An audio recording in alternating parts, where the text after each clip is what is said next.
Please like and subscribe my channel.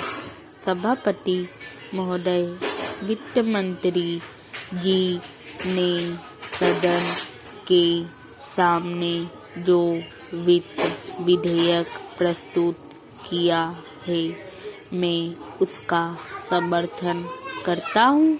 इस budget का समर्थन केवल मैं ही नहीं बल्कि सारा देश करता है और मैं समझता हूँ कि हमारे विरोधी पक्ष के माननीय सदस्य भी अपने दिल से इस वित्त विधेयक का समर्थन करते हैं।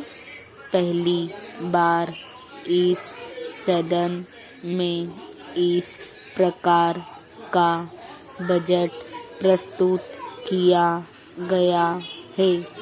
हमारे राष्ट्र के प्रधानमंत्री और देश के नौजवान नेता ने हमें नारा दिया है कि हम आने वाले समय में अगली पंचवर्षीय योजना में उत्पादन और रोजगार को अधिक महत्व दें।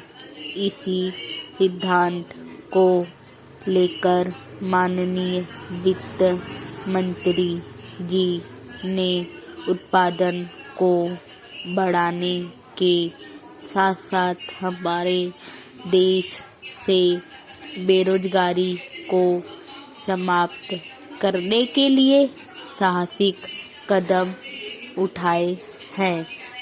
मैं उनके इन प्रयत्नों को भी सराहना करता हूँ। पैरा हमारे विपक्ष के बहुत से माननीय सदस्यों ने कहा है कि हमारे दल की सरकार जो केंद्र में है वह समाजवाद के लक्ष्य से पीछे हट गई है। मैं उनको बताना चाहता हूँ कि यह उनका भ्रम है।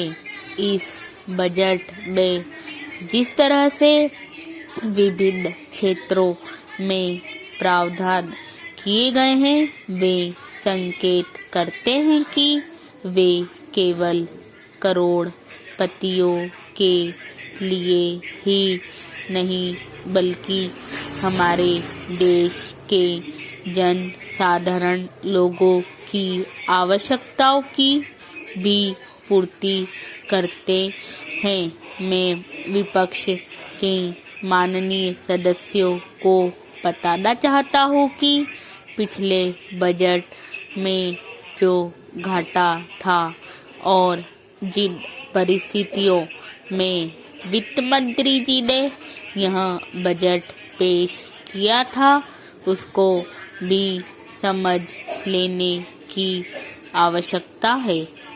उस घाटे को किस प्रकार से पूरा किया जाए, यह भी एक बहुत बड़ा उत्तरदायित्व हमारे वित्त मंत्री जी पर है। इस बजट में जिस तरह से वित्त मंत्री जी ने बड़े साहसपूर्ण ढंग से इस घाटे को कम किया है, उसके लिए मैं वित्त मंत्री जी को धन्यवाद देना चाहता हूँ। वित्त मंत्री जी ने इस बात का ऐलान किया है कि जिस तरह से हमारे देश में उत्पादन के क्षेत्र में प्रगति हो रही है, उससे लगता है कि आने वाले दिनों में हमारे देश को किसी भी विदेशी बैंक से ऋण लेने की आवश्यकता नहीं पड़ेगी। जब हम विदेशी बैंकों से ऋण लेते थे तो विरोधी पक्ष के लोग उसकी आलोचना करते थे, लेकिन अब जब उन्होंने यह घोषणा की है कि तो हमें उनकी घोषणा का स्वागत करना चाहिए। स्टॉप। यह डिक्टेशन 80 WPM की थी।